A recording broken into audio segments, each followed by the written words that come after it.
Hello viewers, welcome back to my channel. Today we are going to learn about a very interesting topic. As you can see on the screen, the topic is Norman Conquest 1066, which occurred in 1066. So without getting any delay, let us start this lecture. So this year 1066 is very important because of the events. Yes, because of the events that had occurred in this particular year, we used to learn English, we used to study English the way we used to do today.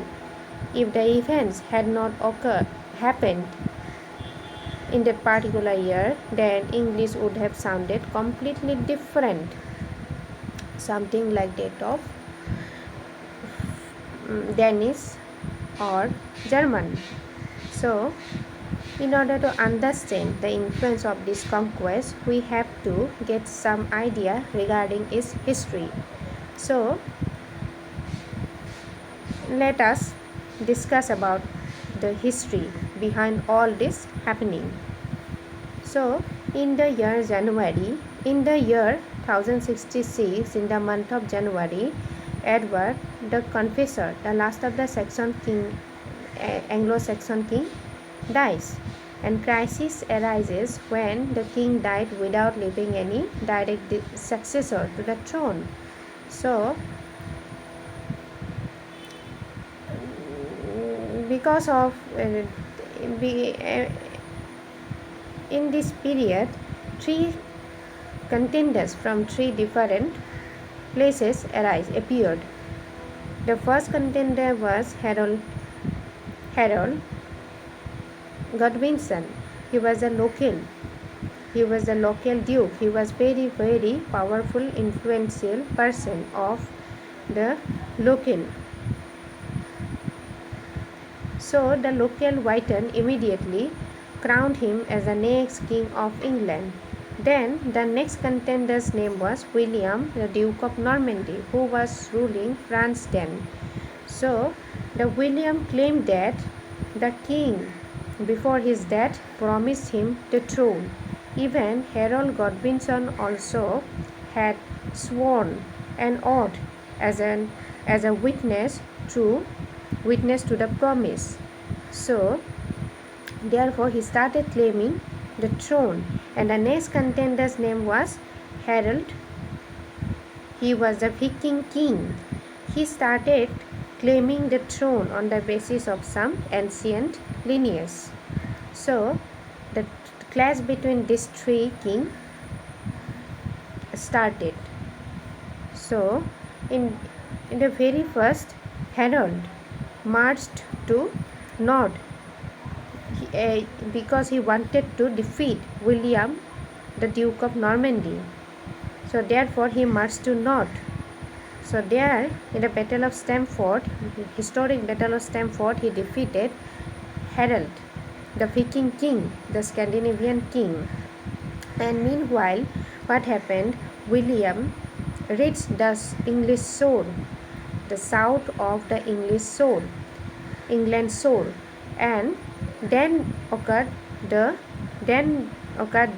great historic Battle of Hastings between the Harold Godwinson and William, the Duke of Normandy.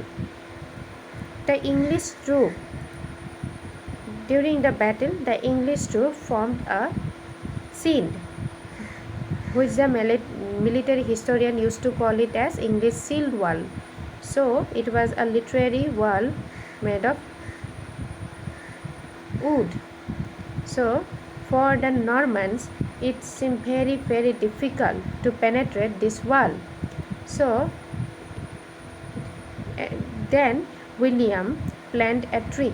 He ordered his troops to pretend as if they were panicked and start retreat, which is very popularly called as the feign retreat. Seeing this immediate victory, the English, what did they do? they break the sealed wall and started chasing after those Normans. They thought that they are escaping. So, in the mid of this chaos, the Norman, as the king, William, ordered them. They turned around and started slaughtering those English troops. And in the middle of this chaos, what happened? An arrow pierced one eye of the king, English King Harold, then crowned King Harold, and he died immediately. And with his death, the Anglo-Saxon period comes to an end, and William became the crowned king of England, and he used to be regarded forever as William the Conqueror. So this was the history behind all this happening. So this Norman conquest is not just about a political victory, but also a linguistic and religious also, because this conquest not only brought political changes to the land of Britain, it also brought many linguistic and religious changes also. So let us discuss about their contribution toward the British land one by one. So the heading is Norman contribution to English history.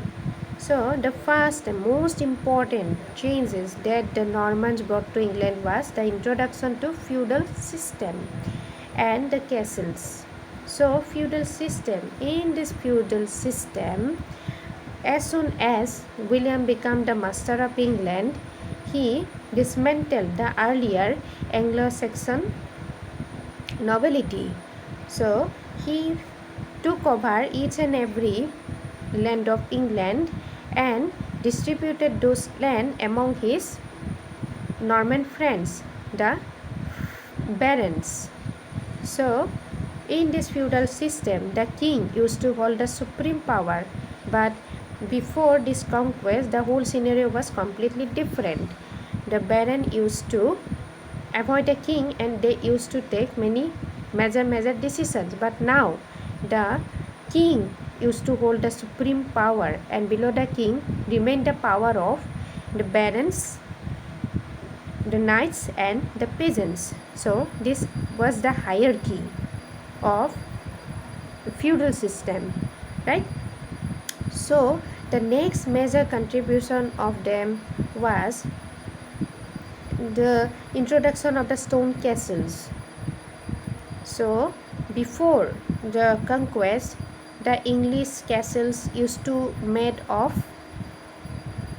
be made of wood. So after this conquest, many Gothic castles, stone-built castles began to appear. For example, the Tower of London, right? And even the Normans started constructing churches also to spread the religion of Christianity among the country. They begin to build many churches. So the next important contribution of the Norman is the Domesday Book. It also represents the sophistication of their administration. So William, as he became the king of England, he ordered his barons to conduct a broad economic survey all over England. So the main intention to do so was to maximize the revenue and to maintain the record of the properties of the Europe, of the England, right? So they used to maintain a book, and the book was called the Domesday Book, right? So it was the first in England's history maintaining a land record in such a sophisticated manner. So So the next major important contribution of the Normans were the introduction of many French words toward English and the birth of Middle English language. So before the Norman conquest, there is to be a language called Old English, the Anglo-Saxon language, right?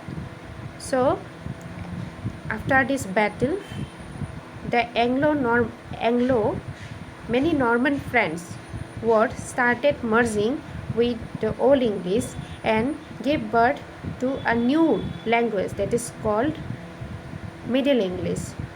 Even Chaucer also composed his works in this particular language.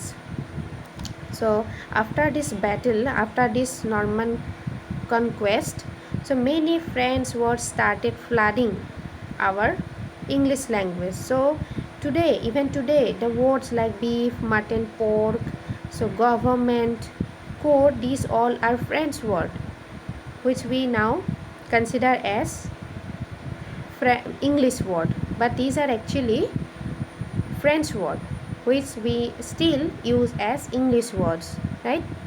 So the last important contribution of this Norman, the change brought by them, was centralized government and legal reform. So what happened before this conquest? The barons used to make many major decisions. They often avoided the king in making certain decisions. So after this battle, what happened? William the Conqueror declared that each and every land of England belonged to him and nobody can hold any property without his consent. So he even constructed a royal court, king's court, like named Curia Regis. It is included many persons who were it was constructed many well-wishers of the king, barons and bishops. So they are the traveling group. They used to act as the highest court of all over England. Before this conquest, the locality used to make their own law, but after this construction of this court, the highest decision, the unified decision, used to be made by them. They used to make unified laws for the whole England. So this is all about the contribution of the Normans. You can take a screenshot of this page in order to construct your own notes for exam. It will very helpful for you. So if you enjoyed my video and if I make everything clear to you perfectly, you can subscribe to this channel. You can share this among your friends. So thank you for attending this video. Thank you so much.